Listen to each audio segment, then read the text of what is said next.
ಯಾವ ರೀತಿ ಯಾವ ಕ್ಷೇತ್ರದಲ್ಲಿ ಎಷ್ಟೆಷ್ಟು ಖರ್ಚಾಗಿದೆ ಅದರ ಡೀಟೇಲು ಕೂಡ ಸರ್ಕಾರವೇ ಕೊಟ್ಟಿದೆ. ಚಾಮರಾಜಪೇಟೆಯಲ್ಲಿ ಒಂದು ಗುಂಡಿ ಮುಚ್ಚೋದಕ್ಕೆ ಖರ್ಚಾಗಿರೋದು 1 ಲಕ್ಷ ರೂಪಾಯಿ. ಒಂದು ಸಣ್ಣ ಗುಂಡಿ ಮುಚ್ಚೋದಕ್ಕೆ ಖರ್ಚಾಗಿರೋದು 1 ಲಕ್ಷ. ಶಿವಾಜಿನಗರದಲ್ಲಿ ರೇಟ್ ಚೇಂಜು 60,000. ಗೋವಿಂದರಾಜನಗರಕ್ಕೆ ಬಂದ್ರೆ 49,000. ಅಂದ್ರೆ ಈ ಕ್ಷೇತ್ರಗಳಿಂದ ಕ್ಷೇತ್ರಕ್ಕೆ ಏನಾದರೂ ಟ್ಯಾಕ್ಸ್ ಏನಾದರೂ ಚೇಂಜಸ್ ಇದೆಯಾ? ಡಾಮರಿಗೆ ಟ್ಯಾಕ್ಸ್ ಚೇಂಜಸ್ ಆಗತ್ತಾ ಗೊತ್ತಿಲ್ಲ. ಚಾಮರಾಜಪೇಟೆಯಲ್ಲಿ 1 ಲಕ್ಷ, ಶಿವಾಜಿನಗರದಲ್ಲಿ 69,000, ಗೋವಿಂದರಾಜನಗರದಲ್ಲಿ 49,000. ಒಂದೊಂದು ಕ್ಷೇತ್ರದಲ್ಲಿ ಒಂದೊಂದು ರೀತಿ. ಜಯನಗರದಲ್ಲಿ ಇಲ್ಲ, ಜಯನಗರದಲ್ಲಿ ಫ್ರೀ ಆಗಿ ಮುಚ್ಚಿದ್ದಾರೆ ಗುಂಡಿ. ಅಂದ್ರೆ ಚಾಮರಾಜಪೇಟೆಯಲ್ಲಿ ಗುಂಡಿ ಮುಚ್ಚಿದವರು ಒಂದು ಗುಂಡಿ ಮುಚ್ಚಿದ್ದಕ್ಕೆ ಒಂದು ಫ್ರೀ ಅಂತ ಜಯನಗರದಲ್ಲಿ ಮಾಡಿದ್ದಾರೆ ಅಂತ ಅನ್ಸುತ್ತೆ.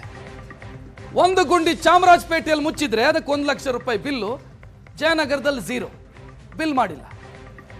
ನೋಡ್ತಾ ಇದ್ದೀರಿ ಎಲ್ಲೆಲ್ಲಿ ಎಷ್ಟೆಷ್ಟು ಅನ್ನುವಂಥ ಡೀಟೇಲ್ ಅನ್ನು ನೀವು ಕ್ಲಿಯರ್ ಆಗಿ ನೋಡಬಹುದು. ನನಗನ್ಸುತ್ತೆ ಈ ಚಾಮರಾಜಪೇಟೆಯಲ್ಲಿ ಗುಂಡಿ ಮುಚ್ಚುವಂಥ ಕಾಮಗಾರಿಗೆ ಒಂದು ಗುಂಡಿ ಮುಚ್ಚೋದಕ್ಕೆ 1 ಲಕ್ಷ ಅಂತಂದ್ರೆ ಗುಂಡಿ ಮುಚ್ಚಿದ ಖುಷಿಗೆ ಇವರು ಸಂಭ್ರಮಾಚರಣೆ ಏನಾದರೂ ಮಾಡಿರಬೇಕು. ಆ ಏರಿಯಾದಲ್ಲಿದ್ದವರಿಗೆಲ್ಲ ಬಿರಿಯಾನಿ ಹಂಚಿದ್ದಾರೆ ಅಂತ ಅನ್ಸುತ್ತೆ. ಅಥವಾ ಗುಂಡಿ ಮುಚ್ಚಿದವರೆಲ್ಲ ಸೇರ್ಕೊಂಡು ಎಣ್ಣೆ ಪಾರ್ಟಿ ಮಾಡಿ ಅದರ ಬಿಲ್ಲನ್ನು ಇದಕ್ಕೆ ಹಾಕಿದ್ದಾರೆ ಅಂತ ಅನ್ಸುತ್ತೆ. ಇಲ್ಲ ಅಂತಾದ್ರೆ ಒಂದು ಗುಂಡಿ ಮುಚ್ಚೋದಕ್ಕೆ 1 ಲಕ್ಷ ರೂಪಾಯಿ ಖರ್ಚಾಗತ್ತೆ ಅಂತ ಇವರು ಬಿಲ್ ತೋರಿಸ್ತಾರೆ.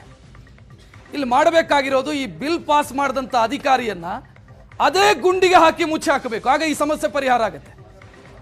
ಇಲ್ಲ ಅಂತಾದ್ರೆ ಒಂದು ಗುಂಡಿ ಮುಚ್ಚೋದಕ್ಕೆ ಸರ್ಕಾರದ ದುಡ್ಡು, ನಿಮ್ಮ ತೆರಿಗೆಯ ದುಡ್ಡು 1 ಲಕ್ಷ ರೂಪಾಯಿ ಖರ್ಚಾಗತ್ತೆ. ಜಯನಗರದಲ್ಲಿ ಖರ್ಚಾಗಲ್ಲ.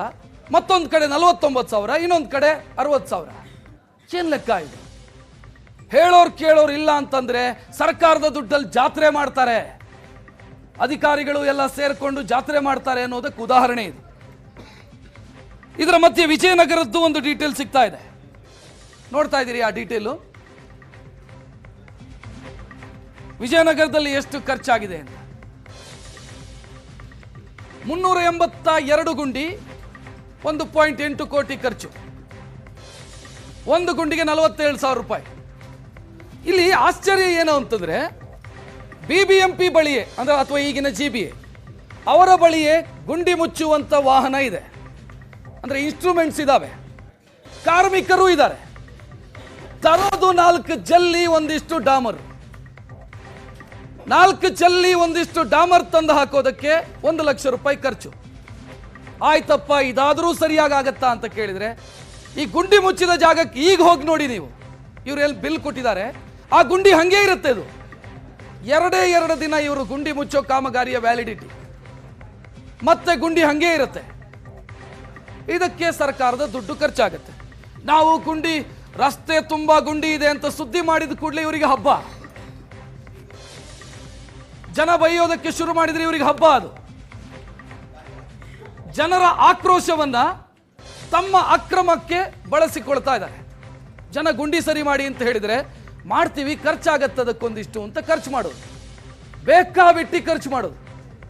ಈ ಡಾಕ್ಯುಮೆಂಟ್ ನೋಡ್ತಾ ಇದ್ರೆ, ಅಂಕಿ ಅಂಶಗಳನ್ನು ಗಮನಿಸ್ತಾ ಇದ್ರೆ ಕ್ಲಿಯರ್ ಆಗಿ ಗೊತ್ತಾಗುತ್ತೆ ಇದರಲ್ಲಿ ದೊಡ್ಡ ಮಟ್ಟದ ಅಕ್ರಮ ಆಗಿದೆ ಅಂತ.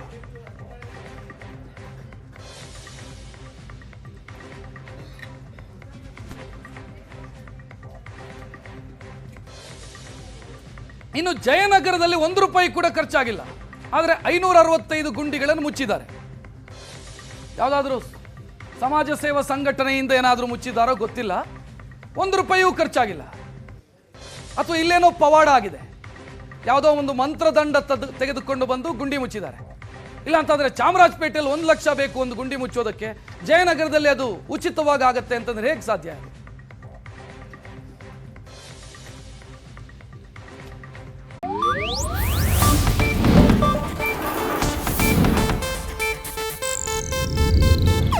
ಇದು ಏಷ್ಯಾನೆಟ್ ನ್ಯೂಸ್ ನೆಟ್ವರ್ಕ್ ಪ್ರಸ್ತುತಿ.